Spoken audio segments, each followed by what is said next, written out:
Hi എല്ലാ കൂട്ടുകാർക്കും പുതിയൊരു വീഡിയോയിലേക്ക് സ്വാഗതം. ഇന്നത്തെ എൻ്റെ റെസിപ്പി എന്ന് പറയുന്നത് സോയാബീൻ കൊണ്ടുള്ളൊരു ഉലർത്താണ്. അപ്പോൾ ഇതെങ്ങനെ ഉണ്ടാക്കി നമുക്ക് നോക്കാം. വളരെ സിമ്പിളായിട്ട് ഉണ്ടാക്കാൻ പറ്റുന്ന ഒരു റെസിപ്പിയാണ്. നല്ല ടേസ്റ്റുമാണ് കഴിക്കാനായിട്ട്.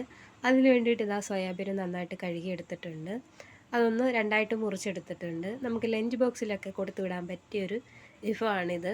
അപ്പോൾ ഇനി ഇതിലേക്ക് ചേർക്കാനായിട്ട് കുറച്ച് ചെറിയ ഉള്ളി അരിഞ്ഞെടുത്തിട്ടുണ്ട്. പിന്നെ കൂടെ തന്നെ ഒരു മീഡിയം സൈസ് സവാള കൂടി അരിഞ്ഞെടുത്തിട്ടുണ്ട്. പിന്നെ കുറച്ച് തേങ്ങാക്കൊത്തെടുത്തിട്ടുണ്ട്. പിന്നെ ഒരല്പം വെളുത്തുള്ളിയും കൂടി അരിഞ്ഞെടുത്തിട്ടുണ്ട്. ഇനി ഇത് ഉണ്ടാക്കാനായിട്ട് ഞാനിതാ പാത്രം വെച്ച് കൊടുത്തിട്ടുണ്ട്. അതൊന്ന് ചൂടായതിന് ശേഷം അതിലേക്ക് വെളിച്ചെണ്ണ ഒഴിച്ച് കൊടുക്കുന്നുണ്ട്. അപ്പോൾ എണ്ണ ചൂടായതിന് ശേഷം അതിലേക്ക് കടുകിട്ട് പൊട്ടിക്കാം.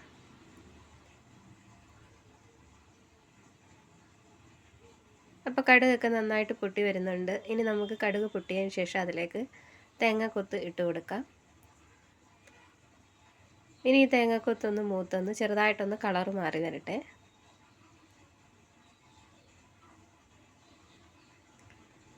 അപ്പോൾ തേങ്ങാക്കൊത്ത് കളറ് മാറിയ ശേഷം അതിലേക്ക് ഞാൻ ഉള്ളി അരിഞ്ഞത് കൂടി ഇട്ട് കൊടുക്കുന്നുണ്ട്. ഇനി ഇത് നന്നായിട്ടൊന്ന് ഇളക്കി കൊടുക്കാം.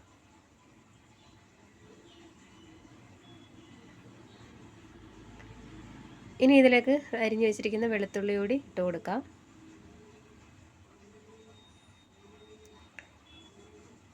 ഇനി ഈ ഉള്ളി നന്നായിട്ടൊന്ന് വഴണ്ട് വരട്ടെ.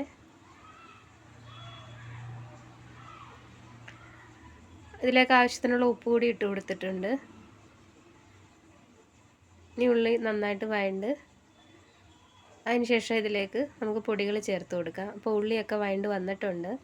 ഇനി ഇതിലേക്ക് ഞാനൊരു 1/2 ടീസ്പൂൺ മുളക് പൊടി, 1/2 ടീസ്പൂൺ ഗരം മസാല, 1/4 ടീസ്പൂൺ മഞ്ഞൾപ്പൊടി ഇത്രയും ഇട്ട് കൊടുത്തിട്ടുണ്ട്. ഈ പൊടി ഒന്ന് നന്നായിട്ടൊന്ന് മൂപ്പിച്ചെടുക്കാം.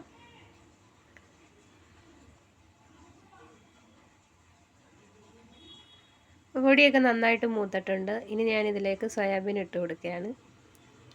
സോയാബീൻ ഇട്ട് കൊടുത്തിട്ടുണ്ട്. ഇനി നന്നായിട്ടൊന്ന് ഇളക്കി യോജിപ്പിച്ചെടുക്കാം. ഇനി അതിലേക്ക് ഒരല്പം കറിവേപ്പില കൂടി ഇട്ട് കൊടുക്കുന്നുണ്ട്. ഇനി ഈ സോയാബീൻ ഒന്ന് വേവുന്നതിന് വേണ്ടിയിട്ട് ഒരല്പം വെള്ളം അതിലേക്ക് ഒഴിച്ചു കൊടുക്കും. ഒരുപാടൊന്നും വേണ്ട, ഒരു 1/4 ഗ്ലാസ് വെള്ളമാണ് ഒഴിച്ചു കൊടുത്തേക്കുന്നത്. ഇനി നമുക്കിതൊന്ന് നന്നായിട്ടൊന്ന് ഇളക്കിയതിന് ശേഷം അടച്ച് വെച്ചിട്ട് മീഡിയം തീയിൽ വേവിച്ചെടുക്കണം. ഇടയ്ക്കൊന്ന് ഇളക്കി കൊടുക്കണം. അപ്പോൾ അതായത് നമ്മുടെ സോയാബീനൊക്കെ നന്നായിട്ട് വെന്ത് വന്നിട്ടുണ്ട്. ഇപ്പോൾ വെള്ളമൊക്കെ വറ്റി നല്ല പരുവത്തിലായി വന്നിട്ടുണ്ട്. അപ്പോൾ ഇത്രയേ ഉള്ളൂ, നമ്മുടെ സോയാബീൻ റെസിപ്പി ഇവിടെ റെഡി ആയിട്ടുണ്ട്. അപ്പോൾ വീഡിയോ ഇഷ്ടമായാൽ ലൈക്ക് ചെയ്യുകയും ഷെയർ ചെയ്യുകയും കമൻറ്റ് ചെയ്യുകയും ചെയ്യണം. ചാനൽ പുതുതായിട്ട് കാണുന്ന കൂട്ടുകാരുണ്ടെങ്കിൽ ചാനലൊന്ന് സബ്സ്ക്രൈബ് ചെയ്ത് സപ്പോർട്ട് ചെയ്യണം. അപ്പോൾ നിങ്ങൾക്ക് എൻ്റെ ഈ ഒരു റെസിപ്പി ഇഷ്ടമായാൽ കമൻറ്റ് ചെയ്യാൻ ആരും മറക്കരുത്.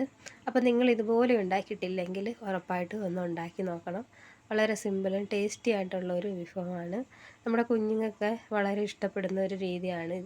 അപ്പോൾ ഇതുപോലെ നിങ്ങൾ ഉറപ്പായിട്ടും ഉണ്ടാക്കി നോക്കണം. പുതിയൊരു വീഡിയോ ആയിട്ട് വീണ്ടും കാണാം.